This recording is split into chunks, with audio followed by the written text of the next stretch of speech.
Entre nous. Entre nous, Le podcast. pour parler de sexualité. Par vous, avec vous. Pour vous. Bienvenue dans le 34e épisode du podcast Entre nous, le podcast du Lovell Center, le premier centre européen dédié à la sexualité et à la relation.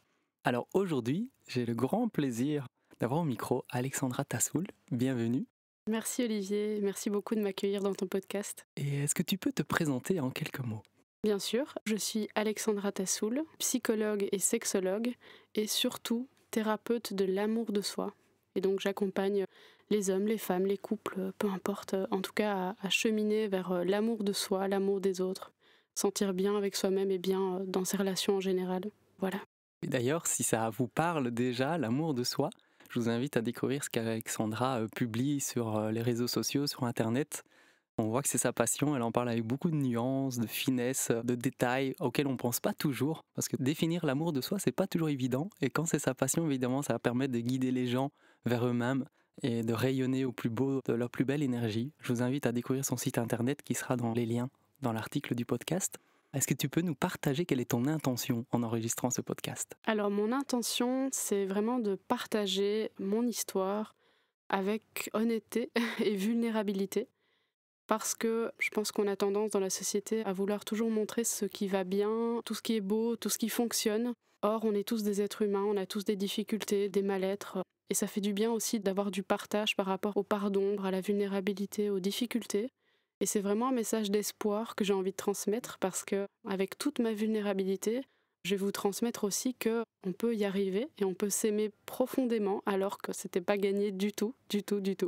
Donc c'est ça mon intention aujourd'hui. Et c'est vraiment un partage en toute transparence et avec beaucoup d'espoir et d'amour. Merci de faire ce témoignage. Donc vous l'aurez compris, le podcast cette fois-ci n'est pas dédié à une thématique. Ça aurait pu être sur l'estime de soi, l'amour de soi. Avec Alexandra, on a mutuellement décidé de faire un témoignage en fait et de parler de soi. Et donc effectivement, pour créer un monde plus beau, ça parle de l'humain et d'être tel qu'on est, dans ses forces, ses faiblesses, ses difficultés, ce qui va bien, ce qui va moins bien. Et aujourd'hui, évidemment, c'est ce qu'on a choisi de faire, c'est de témoigner. D'ailleurs, si ça vous intéresse, de manière régulière, on fait des podcasts de témoignages et donc vous pouvez aussi nous contacter si vous avez envie de témoigner de votre propre expérience et vie sexuelle.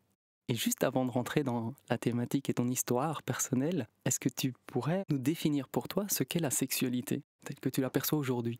Alors la sexualité, je l'aperçois aujourd'hui comme un des langages de l'amour, mais pas que, mais notamment vraiment un langage de l'amour puissant. C'est une façon d'être avec soi, parce qu'il y a aussi la sexualité avec soi-même, et une façon d'être avec l'autre, se donner de l'amour, du plaisir, d'éveiller nos sens. Pour moi, c'est vraiment un langage profond de l'amour, et c'est aussi une façon d'être en lien, une façon de connecter à l'autre, de connecter parfois au divin, d'être dans des états différents, de plaisir, de conscience. Et donc je dirais oui, avant tout, un langage de l'amour et puis un langage de connexion. Merci. Alors, à propos de ton histoire personnelle, ton histoire sexuelle, par quelle phase, en fait, souhaites-tu démarrer ? Alors je pense que l'idéal, c'est de revenir au point de départ, c'est-à-dire à la naissance, dans mon cas en tout cas. Ce qui a façonné mon histoire, c'est la malformation que j'ai au visage à la naissance. Pour expliquer un petit peu, je pense que pour une meilleure compréhension de ce que j'ai, de qui je suis, je vais vous expliquer du coup de quoi il s'agit. Donc quand je suis née, il y avait sur mon visage une petite veine apparente, couleur mauve-bleu, plutôt mignonne, a priori, voilà. Rien de grave parce qu'il y a beaucoup d'enfants qui naissent avec un angiome, des petites déformations veineuses et puis ça part avec le temps ou pas, mais en tout cas voilà. Dans mon cas, c'est ce qu'on a cru au tout départ. Et puis au fil des mois, au fil des années, c'est une malformation qui a pris de plus en plus de place, c'est-à-dire que la petite veine qui était toute seule est devenue plusieurs veines, un amas, si tu veux, coloré, et puis de plus en plus volumineux, qui a pris de l'espace pour s'étendre donc au niveau de ma joue, au niveau de mon œil, pour situer un petit peu au niveau de mon sourcil intérieur, juste au-dessus de mon œil. J'ai commencé à avoir tout doucement une grosseur qui se développait au niveau de mes lèvres, de ma lèvre supérieure, il y avait aussi un amas de veines, etc. Et donc voilà, en fait, Depuis le départ, il y a eu à ma naissance une petite veine qui au fil des années s'est vraiment développée puisque tout ce qui est veineux c'est vivant. Et donc le point de départ c'est ma naissance et le démarrage avec cette malformation veineuse au visage. Et comment tu le lis spécifiquement dans ton histoire par rapport au fait que c'est intimement lié à ton histoire sexuelle en fait? Alors je le lis à mon histoire parce que au départ ça a été l'horreur. Vraiment au départ je me détestais totalement. En fait j'avais aucune estime, aucun amour de moi-même. J'ai vraiment commencé ma vie en me détestant profondément, en vivant des moments très compliqués par rapport au rapport que j'avais avec moi-même. Alors, je vais l'expliquer par la suite, heureusement, il y a eu plein d'étapes, de phases qui m'ont permis aujourd'hui d'être là devant toi et d'aider de nombreuses personnes à s'aimer. Mais au départ, ça a été très très très compliqué. Les premières étapes, le premier rapport que j'ai eu avec moi-même, c'était vraiment de la haine.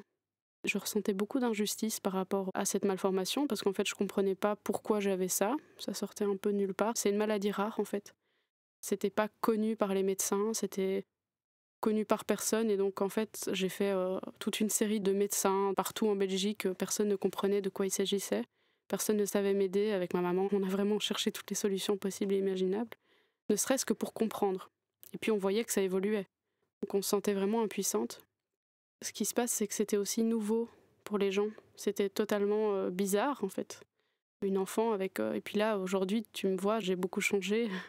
J'ai subi 7 opérations. J'ai beaucoup changé. Mais c'est vrai qu'à l'époque, c'était très compliqué et vraiment, je ressentais beaucoup d'injustice, beaucoup de moqueries de la part des gens. Et du coup, moi-même, j'avais beaucoup de mal à m'aimer voilà, et à m'accepter.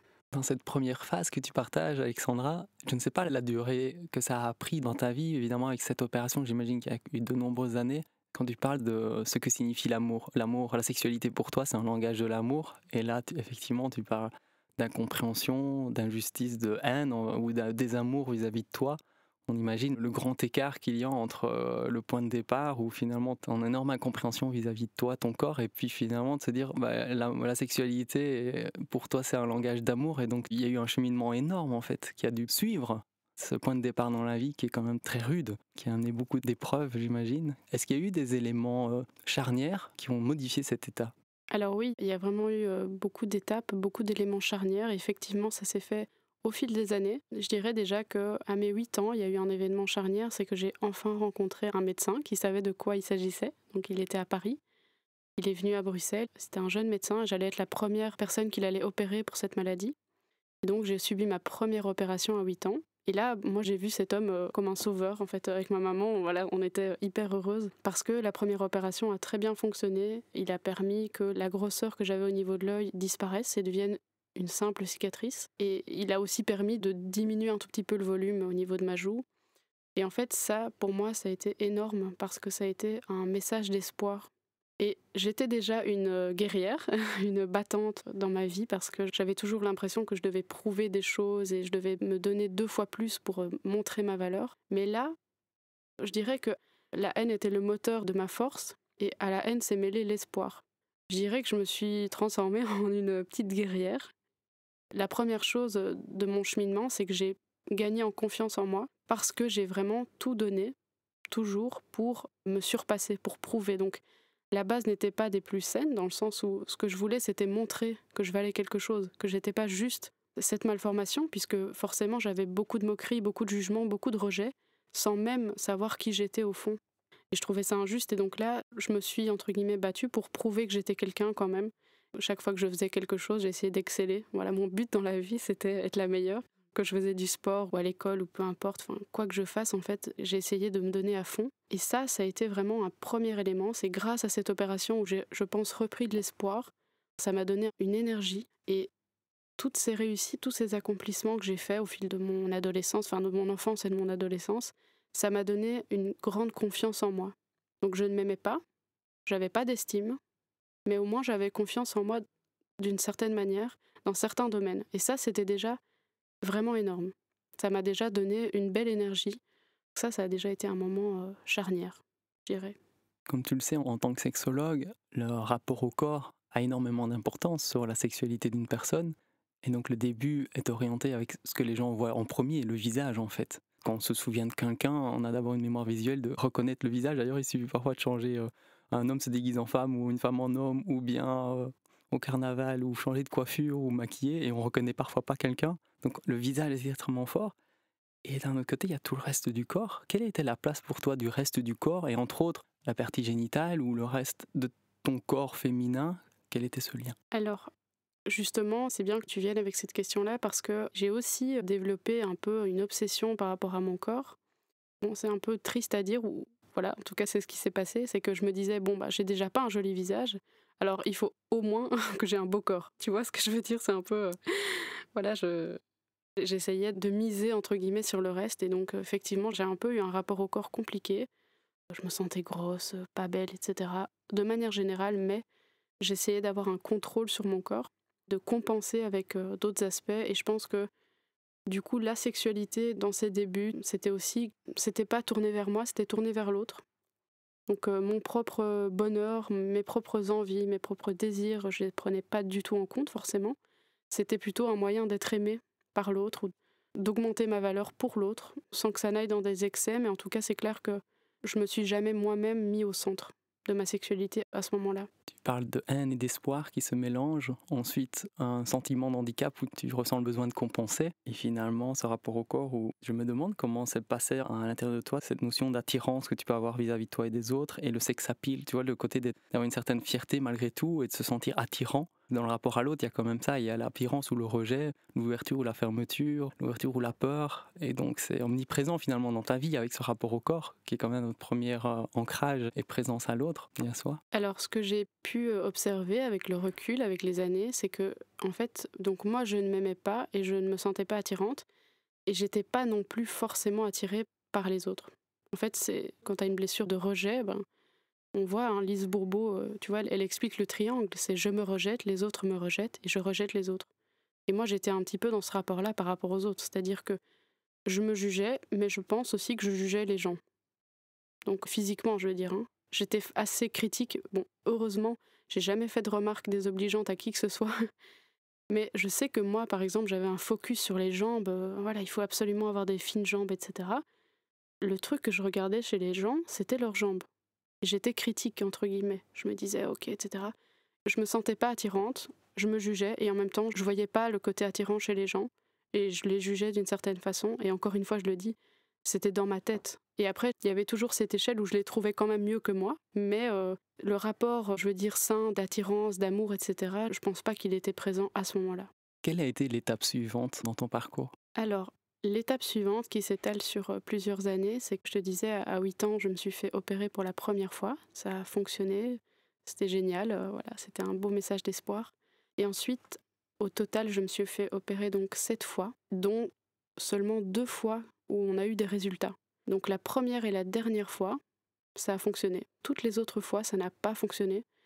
Mais il faut savoir que c'est une opération lourde en termes de convalescence. J'étais après pendant 1 mois vraiment pas bien. C'était un produit spécial qu'on m'injectait dans les veines, etc., qui faisait réagir mes veines, puisqu'on ne peut pas faire de la chirurgie esthétique. C'est trop compliqué. C'est vraiment un système compliqué, les veines. C'était pire que mieux si simplement on les retirait. On injectait une sorte de produit qui faisait réagir très fort les veines et qui les faisait gonfler.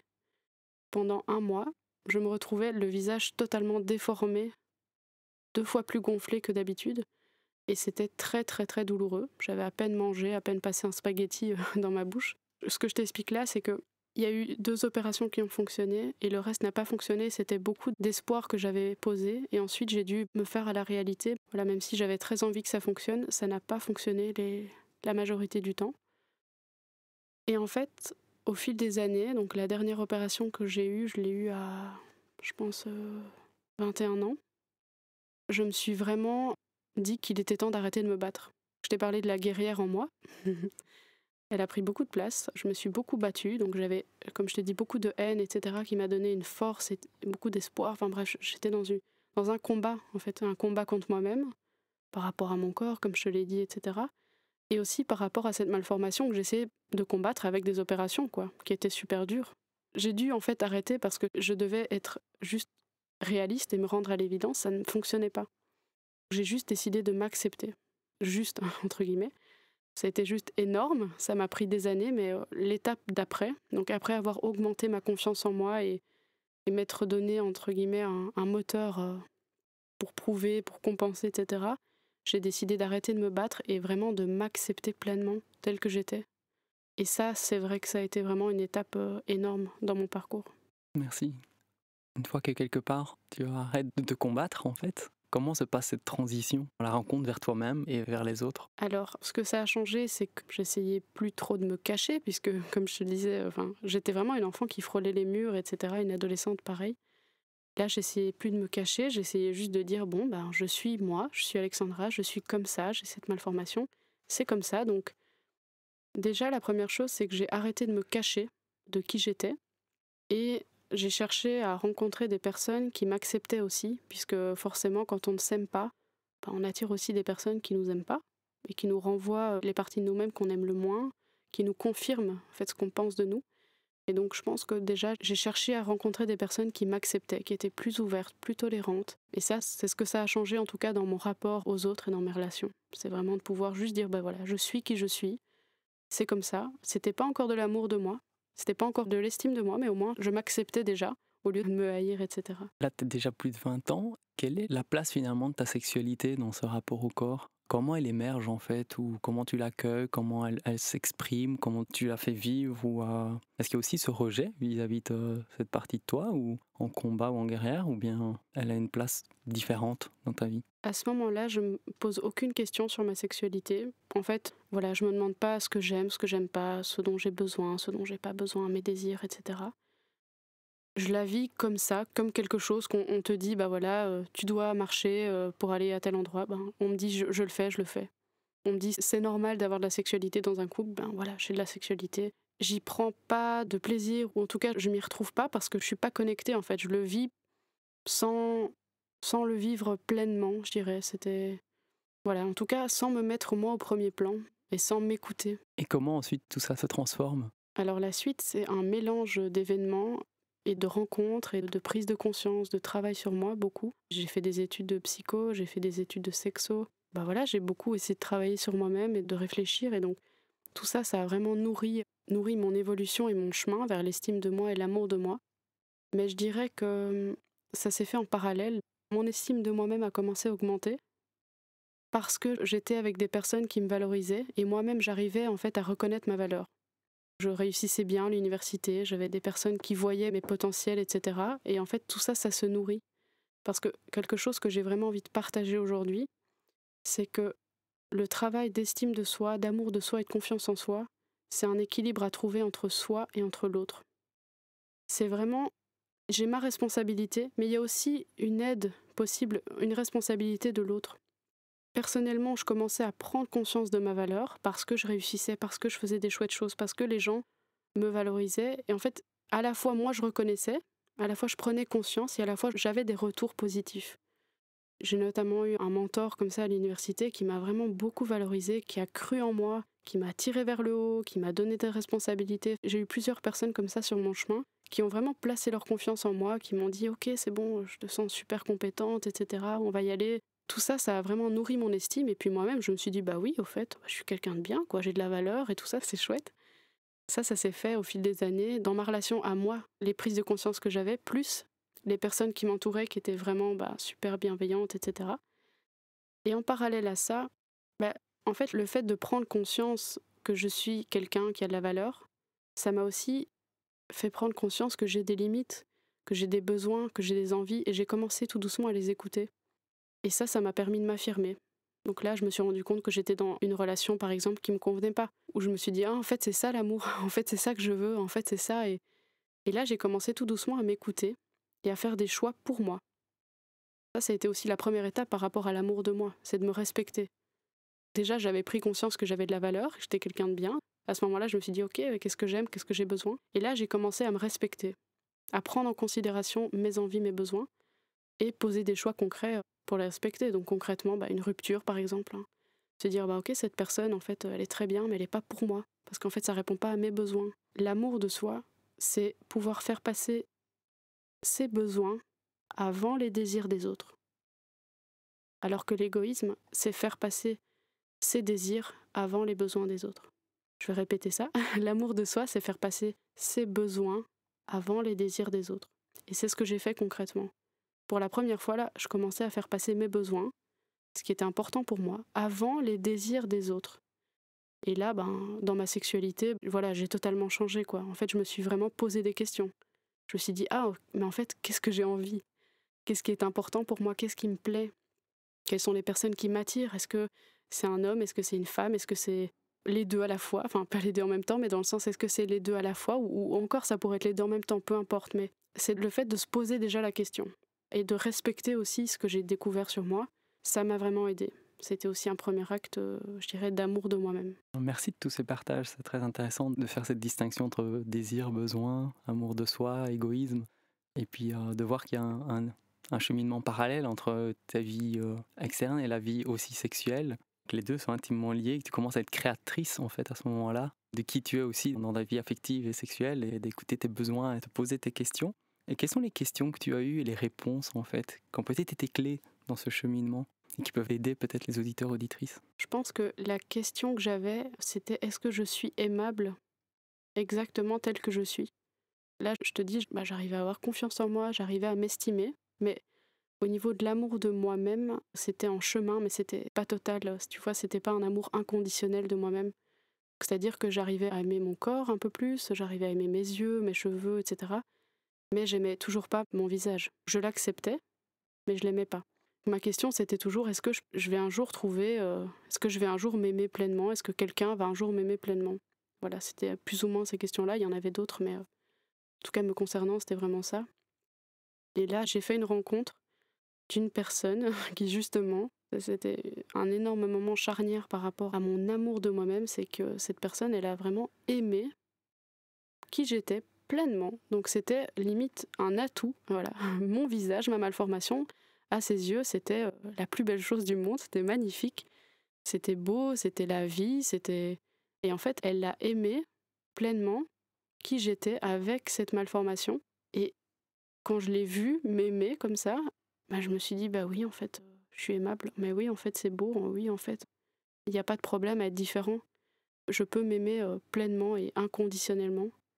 C'est pour ça aussi que j'insiste sur le fait que c'est un équilibre entre soi et l'autre. Parce qu'on est des êtres sociaux et l'enfant, par exemple, quand il naît, il ne sait pas marcher seul. Il a besoin de son parent, il a besoin de quelqu'un pour l'aimer, pour l'aider, pour le sécuriser. Et il ne faut pas négliger cet aspect-là. En tout cas, dans mon parcours, je l'ai bien remarqué. Il ne faut pas négliger le besoin aussi d'être valorisé, d'être aimé par les autres. Alors, on n'est pas toujours né dans un environnement qui le permet, mais c'est aussi de l'amour pour soi. Et ça, je le dis en toute humilité, je pense que c'est plus facile à dire qu'à faire, mais c'est aussi de l'amour pour soi, de pouvoir se dire, là, je suis dans un environnement ou avec des personnes qui ne me valorisent pas ou qui ne m'aiment pas à ma juste valeur. Et m'aimer moi-même, comme j'ai dit, c'est pouvoir faire passer mes besoins avant les désirs des autres. Et donc là, ça pourrait être justement m'éloigner de ces personnes-là. Et justement essayer de chercher des personnes qui m'aiment pour qui je suis, qui m'aiment inconditionnellement, qui me valorisent, etc. Il y a vraiment pour moi cet équilibre à trouver entre le chemin que je fais avec l'autre et le chemin que je fais avec moi. Et en même temps, c'est pas un chemin, donc comme je dis, qui est tout seul. Je pense que seul, c'est compliqué aussi. On a besoin de se sentir aimé, valorisé, regardé par les autres. Mais ça doit pas être excessif, c'est-à-dire que toute la responsabilité doit pas être sur l'autre. Parce que dans mon cas, par exemple, je pourrais me dire, cette personne m'aime, mais si il ou elle me quitte, ça va être la fin du monde. Qui va m'aimer? Enfin, tu vois ce que je veux dire? Si tu mets toute la responsabilité sur l'autre, c'est très compliqué.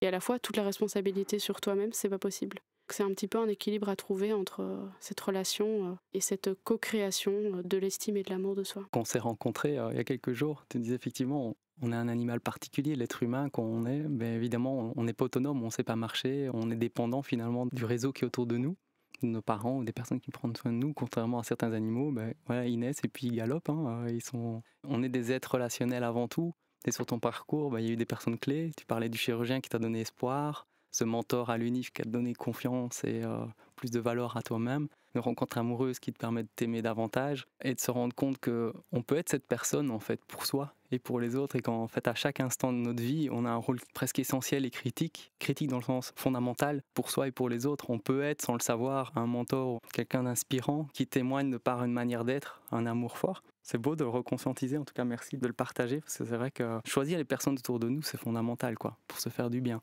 Oui, et c'est choisir. Le mot que tu as utilisé, il est important. Là, ça fait partie de ma responsabilité. Je ne suis pas responsable des autres et ce qu'ils me disent. Il y a des personnes qui, effectivement, me trouveront pas jolie, etc., ou qui vont pas m'aimer. Mais il y en a d'autres qui vont m'aimer, et ça, c'est ma responsabilité de me tourner vers ces personnes-là. Et c'est important aussi d'en prendre conscience. En fait, je suis d'accord avec toi, on peut être cette personne-là pour soi-même. Et ça, c'est ce que j'apprends aux personnes que j'accompagne, c'est être cette personne pour soi. Tu vois, tous les langages, tous les différents langages de l'amour, c'est de les tourner vers soi. Toute la compassion, les valorisations qu'on peut donner, l'amour, le réconfort, le soutien qu'on donne aux autres, c'est de le tourner vers soi. Mais il n'y a pas que ça, il y a aussi les autres qui nous entourent, parce que comme je l'ai dit, on est sociaux, on est des êtres sociaux. Et c'est bien choisir aussi son entourage, même si c'est pas toujours évident, même si c'est pas toujours facile, enfin c'est d'ailleurs très souvent compliqué. Mais c'est un profond acte d'amour de soi de pouvoir se respecter aussi dans ses relations. Tu cherches les personnes qui te font du bien et tu choisis les personnes avec qui tu veux être, et puis tu choisis les personnes avec qui effectivement tu as une vie amoureuse. Mais la vie amoureuse va souvent de pair avec une vie sexuelle dans notre société, dans notre culture. Et les deux sont pas nécessairement aussi simples. Ça peut très bien se passer dans la vie affective et pas nécessairement arriver à s'affirmer, à faire ses choix, exprimer ses désirs, ses limites, ses besoins dans la vie sexuelle. Ou te dire, tiens, on se convient dans certains domaines de la vie, style de vie, professionnel ou autre, et puis finalement dans la vie sexuelle, ce n'est pas en adéquation, ou en tout cas on n'est pas aussi nourri. Comment les deux étaient en lien en fait? Les deux sont en lien, et pour moi les deux se travaillent entre guillemets en parallèle. Donc là je parle juste de mon histoire personnelle, mais à partir du moment où j'ai pu m'aimer, me respecter, me faire confiance, me valoriser, me dire que je suis aimable, que je mérite des choses, voilà, comme tout le monde, entre guillemets, que je mérite le bonheur, etc. Ça a été aussi bien dans ma vie amoureuse, donc sentimentale, que dans mes relations intimes. Ça s'est fait un petit peu de pair, je ne sais pas si ça s'est fait exactement au même moment, mais en tout cas pour moi c'est des chemins parallèles. Je remarque aussi vraiment avec mes patients et mes patientes que c'est un chemin qui se fait en parallèle. Quand la personne commence à prendre conscience de sa valeur, commence à se mettre au centre, ça se passe automatiquement aussi dans sa sexualité. Parce qu'en fait, alors, il y a une dissonance. C'est-à-dire, ah ben, je me respecte, mais par contre, là, dans cet aspect de moi qui est en fait central, hein, la sexualité, c'est un système des plus centrales, quoi, ça touche à tout. Si dans cet aspect-là de notre vie, on ne se respecte pas, ça crée vraiment une dissonance et un mal-être. En général, si ça ne se fait pas au même moment, en tout cas, ça finit par arriver aussi, ce moment où on arrive à être soi-même et s'aimer aussi dans sa sexualité, parce que sinon, on n'est pas complètement soi et ça crée vraiment quelque chose de désagréable à l'intérieur. Merci. Et actuellement, tu penses que tu en es où dans ta vie sexuelle? Dans quelle dynamique, quelle énergie, quelle étape, ou quelles sont les étapes qui sont à venir, ou auxquelles tu rêves, ou tu aspires, ou qui sont déjà là, en train de se déployer? Actuellement, justement, j'ai fait un beau travail, je pense, une belle évolution par rapport à mon rapport à moi-même. Et ça me permet de me sentir libre, c'est-à-dire libre de rentrer ou pas dans des cases, de rentrer ou pas dans des normes, de respecter mes envies, mes besoins. Donc là, je sens au niveau de ma sexualité vraiment une profonde liberté. Et cette liberté-là, ça donne la place justement au plaisir, au désir, à la légèreté, à s'écouter soi, à être présente à l'instant présent, au moment présent. Donc là, le mot qui me vient, c'est vraiment la liberté. Et tout ça, forcément, ça provoque de l'épanouissement. Merci. Je me demande, qu'est-ce qui a guidé ton choix de devenir sexologue? Est-ce qu'il y a un lien avec ta vie sexuelle? Alors, ma réponse va peut-être te décevoir. S'il y avait existé une section amourologie, je l'aurais suivie parce que c'est vraiment plutôt l'aspect des relations amoureuses qui m'intéressait. Même si pour moi la sexualité et l'amour c'est extrêmement lié, mais c'est vraiment plutôt les relations amoureuses qui m'ont motivée à faire la sexologie. Et puis quand j'ai fait ces études-là, ça m'a aussi ouvert et en fait c'est plutôt une découverte. C'était pas une recherche à la base. Je dirais pas que je me suis retrouvée là par hasard, mais en tout cas, mon objectif, c'était pas forcément d'être sexologue, c'était plutôt d'être thérapeute de couple. Et puis, voilà, je me suis hyper fort intéressée à ce sujet, ça m'a passionnée, mais toujours en lien vraiment avec l'amour et les sentiments. Merci. Y aurait-il autre chose que tu as envie de partager aujourd'hui sur ton histoire, qui a peut-être été un élément important? Alors, ce que j'ai envie de partager, c'est que ce chemin que je te raconte, que je vous raconte, il m'a pris plusieurs années.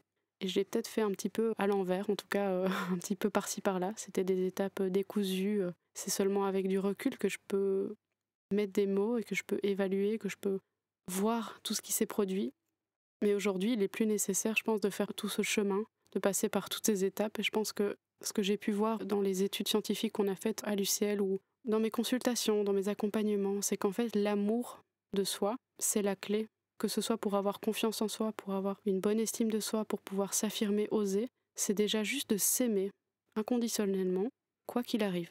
De pouvoir se dire, je suis un être aimable. Donc, que je réussisse ou que j'échoue, je m'aime. Qu'on m'aime ou qu'on ne m'aime pas, moi je m'aime. En fait, quoi qu'il arrive dans ma vie, je m'aime. Et en fait, ça paraît simple à dire, mais justement, moi je parle beaucoup des 5 langages de l'amour de Gary Chapman avec les personnes que j'accompagne. Et je les invite vraiment à voir en fait quels sont les langages de l'amour que vous appliquez dans votre couple ou en tout cas dans vos relations avec les autres. C'est-à-dire quels sont les langages de l'amour que vous préférez, que vous utilisez, et quels sont ceux que vous aimez recevoir de l'autre. Alors déjà les gens un petit peu se questionnent, évaluent un petit peu tout ça. Et ensuite c'est l'idée de se dire, ok maintenant, comment au quotidien on peut retourner ce langage, ces différents langages vers soi. Comment est-ce que prendre un bain, c'est s'aimer? Comment est-ce que dire non désolé, je sais pas aujourd'hui venir, j'ai un empêchement, c'est aussi s'aimer. Comment est-ce que dire non, c'est s'aimer. S'offrir un cadeau, c'est aussi s'aimer. S'offrir un bouquet de fleurs, peu importe. Se faire plaisir, se respecter, voilà. Comment est-ce que se mettre de la crème sur le corps, c'est aussi s'aimer. Et c'est tout simplement par des petits gestes, parce que j'ai remarqué que la théorie c'est très bien, l'action c'est beaucoup mieux. Et donc c'est vraiment déjà ancré au quotidien par des gestes d'amour de soi. Et pour moi, je fais souvent référence aux 5 langages de l'amour de Gary Chapman. Merci pour ce très beau témoignage, très inspirant, qui à mon avis va toucher le cœur de beaucoup de personnes. On sent toute cette sensibilité, cette intégration de l'amour dans ta vie comme un élément central depuis ta naissance. Pour terminer ce podcast, est-ce que tu aurais un cadeau à offrir aux gens, un conseil en fait, ou quelque chose? Tu parles effectivement des langages de l'amour, mais est-ce qu'il y a autre chose, par exemple, qui pourrait aider les gens en fait? J'ai envie de dire, on est tous uniques, on est tous différents. Alors moi là, je le vois, moi je suis différente physiquement, et en fait, j'encourage vraiment chacun à pouvoir vivre cette différence pleinement et en faire une force et une mission. Moi concrètement là, tu le vois, mon métier c'est d'aider les gens à s'aimer. Pourquoi? Parce que j'ai eu ce parcours-là, et donc en fait, je le vis comme un cadeau aujourd'hui, vraiment. C'est pas de la blague, là vraiment. Je me dis, bah oui, je suis née pour ça, et c'est génial, et je le vis avec plein de gratitude. Je suis contente d'avoir eu cette malformation parce que ça m'a donné de l'empathie, de l'amour pour les autres, etc. Et voilà, ça m'a donné une mission de vie. Et en fait, je pense que chacun, chacune, a sa différence, a son unicité, et on essaye malheureusement un petit peu dans la société de gommer tout ce qui dépasse, tout ce qui rentre pas dans les cases. Or, on est tous géniaux, on a tous notre unicité, et c'est vraiment pouvoir utiliser cette différence. Arrêter de la masquer, arrêter de la cacher, de ne pas l'aimer, juste essayer de voir en quoi cette différence-là, cette unicité, cette force, cette sensibilité, elle peut être utile pour les autres, pour soi. Comment est-ce que ça peut devenir un projet, une mission, quelque chose de plus grand que soi? Parce que je pense qu'il n'y a pas de hasard, et moi personnellement, si je suis née avec ce visage, il n'y a pas de hasard, je pense. Je pense que c'est le cas pour tout le monde. En fait, ça peut être une unicité dans le physique, ça peut être une unicité dans le mental, dans le psychologique, mais aussi dans ce qu'on vit. Comment est-ce que mon épreuve de vie, qui est unique, qui est compliquée, qui est douloureuse, je peux l'utiliser et en faire une force? C'est pas juste comment je suis différente physiquement. C'est vraiment, en fait, utiliser toutes les parts d'ombre pour en faire de la lumière, et c'est ça qui fait la beauté, en fait. Toutes les personnes qui ont des projets incroyables, en général, quand on regarde un petit peu leur histoire, il y a quelque chose de très très fort derrière, et elles ont su justement en faire des forces. Donc j'ai envie de dire, arrêtez de vous battre contre ce qui est compliqué, douloureux, et juste essayer de... c'est possible, je dirais, d'en faire un levier pour répandre la joie et l'amour. Merci beaucoup, merci. J'imagine à quel point ça peut transformer la vie de quelqu'un d'aller à la rencontre de soi, de découvrir à quel point on est unique, de faire cette introspective de notre unicité, de notre histoire sexuelle d'une part, mais de tout ce qui fait nos expériences de vie et notre personnalité, et de se l'offrir à soi et s'autoriser à être qui on est, comme ça on autorise les autres à être qui ils sont dans leur unicité, et de célébrer en fait, de voir chaque unicité autour de soi, plutôt que de voir des copier-coller de normes, de standards ou du politiquement correct ou de quoi que ce soit qui correspond dans notre culture. Il suffit parfois de voyager dans d'autres pays et de se rendre compte à quel point tout est tellement relatif qu'on est perdu dans le langage, dans le style, dans les cultures, dans les traditions, etc. Allez, soyons soi-même, quoi. C'est tellement beau. Merci beaucoup, merci. Est-ce que tu souhaites faire une gratitude à quelqu'un par rapport à ton parcours de vie? Je souhaite, j'ai beaucoup de gratitude envers ma maman, qui est une femme exceptionnelle, et qui justement, elle, m'a toujours aimée de manière totalement inconditionnelle. Il y a mon papa aussi, j'oublie pas. Mais je dirais que ma maman, elle m'a toujours vraiment soutenue de A à Z dans tout ce parcours. Et en fait, je me suis seulement rendu compte il y a quelque temps que c'était ça l'amour inconditionnel, c'était celui qui était juste sous mes yeux. Mais j'étais pas capable de le voir, et donc beaucoup de gratitude pour ma maman, pour tout cet amour incroyable qu'elle m'a toujours donné. Ah, j'imagine le cadeau que ça va faire pour ta maman d'écouter ça, et à toutes les mamans d'ailleurs qui peuvent se reconnaître dans l'accompagnement de leur enfant. Merci beaucoup pour ce partage, Alexandra.